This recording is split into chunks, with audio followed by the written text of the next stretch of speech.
मुंबईकरांची तहान भागवणाऱ्या 7 धरणांच्या पाणलोट क्षेत्रात चांगला पाऊस। या 7 जलाशयांमधील पाणीसाठा 96.93%वर।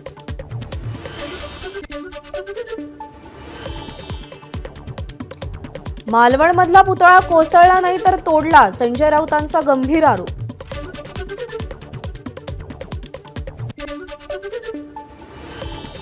शिवरायांच्या इतिहासाबाबत भाजपनं चिंतन करण्याची गरज, शिवाजी महाराजांचा अपमान केला त्यावर बोला, संजय राऊतांची टीका।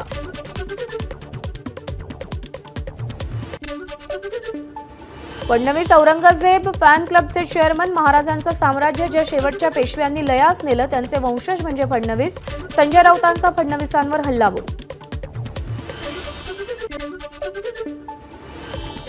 उद्धव ठाकरे पाकिस्तानी एजंट, उद्धव ठाकरे मुख्यमंत्री असताना त्यांनी पाकिस्तान जिंदाबादच्या घोषणा दिल्या, नितेश राणेंची उद्धव ठाकरेंवर टीका। आमदार नितेश राणेंवर धार्मिक भावना दुखावल्याप्रकरणी अहमदनगरमध्ये गुन्हा दाखल, महंत रामगिरी महाराजांच्या समर्थनार्थ आयोजित मोर्चात वादग्रस्त वक्तव्य। उद्धव ठाकरेंना मातोश्रीवर जाऊन 2 लाखांचा डीडी द्या, ठाकरेंविरोधात बिनबुडाची याचिका दाखल करणाऱ्याला हायकोर्टाचा दणका, मोहन चव्हाण यांना अर्थहीन याचिका मागे घेण्याची मुभा देताना औरंगाबाद खंडपीठाकडून शिक्षा। शिखर बँक घोटाळा प्रकरणी अजित पवारांची चिंता वाढली, ईओडब्ल्यूनं दिलेल्या क्लीन चिटला आव्हान देणारी याचिका मुंबई उच्च न्यायालयात दाखल, 5 ऑक्टोबरला सुनावणी। पुण्यात राष्ट्रवादीचे माजी नगरसेवक वनराज आंदेकरांवर गोळीबारासह कोयत्यानं वार, हल्लेखोरांनी 5 गोळ्या झाडल्या, गोळीबारात आंदेकरांचा मृत्यू। माजी नगरसेवक वनराज आंदेकरच्या हत्येप्रकरणी पोलिसांनी 3घांना ताब्यात घेतलं, कौटुंबिक वाद आणि पैशाच्या देवाणघेवाणीवरून हत्या केल्याचा पोलिसांना संशय।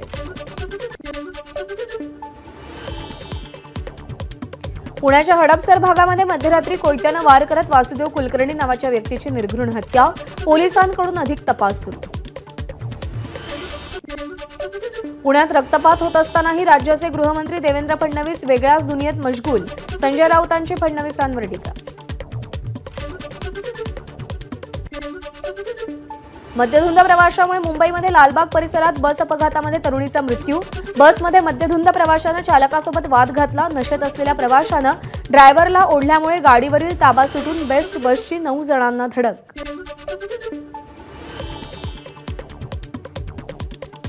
लालबागमधील अपघाताच्या घटनेची सखोल चौकशी व्हावी आणि दोषींवर कठोर कारवाई होणं गरजेचं, सुप्रिया सुळेंची प्रतिक्रिया। उपमुख्यमंत्री अजित पवारांची जनसन्मान यात्रा आज बारामतीत, यावेळी बाईक रॅलीचं आयोजन, सुनील तटकरे, प्रफुल्ल पटेल आणि इतर पदाधिकारी उपस्थित राहणार। जळगावमध्ये एकनाथ खडसेंच्या वाढदिवसाच्या बॅनरवर शरद पवारांचा फोटो, त्यामुळे खडसे आता राष्ट्रवादीतच राहणार का या चर्चांना उधाण।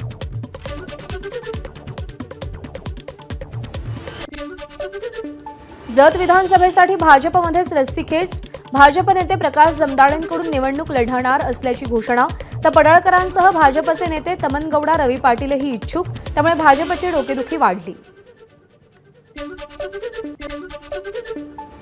छत्रपती शिवाजी महाराजांच्या पुतळ्याच्या कामामध्ये या सरकारनं कमिशन घेतलं, आमदार अमित देशमुख यांची टीका, हे सरकार भ्रष्टाचार धुंद असल्याचाही अमित देशमुखांचा हल्लाबोल।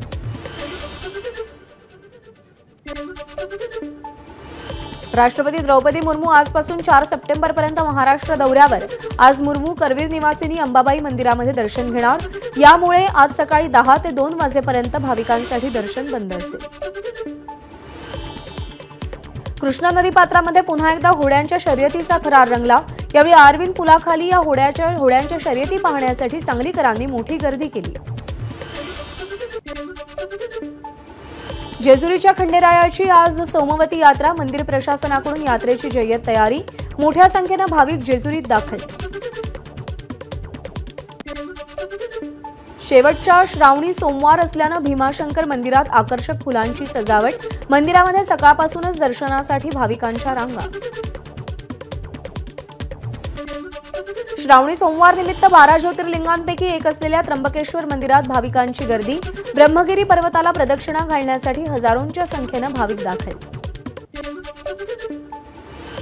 बैलपोळ्यानिमित्त नाशिकच्या मालेगावमध्ये बाजारपेठ सजली, रंगीबेरंगी कवड्यांच्या माळा, घागरमाळा, झुले यासह बैलाच्या शिंगांना देण्यासाठी विविध प्रकारचे रंग, तसंच इतर सजावटीचं साहित्य घेण्यासाठी शेतकऱ्यांची गर्दी। भंडाऱ्यामध्ये बैलांच्या सजावटीच्या साहित्यानं बाजारपेठा सजल्या. पैंजण, चाळपट्टा, कासरा, शिंगगोंड्यांच्या खरेदीसाठी शेतकऱ्यांची लगबग.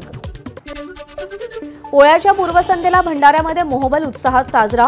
पानानं बैलांच्या खांद्याला हळद लावण्याची परंपरा.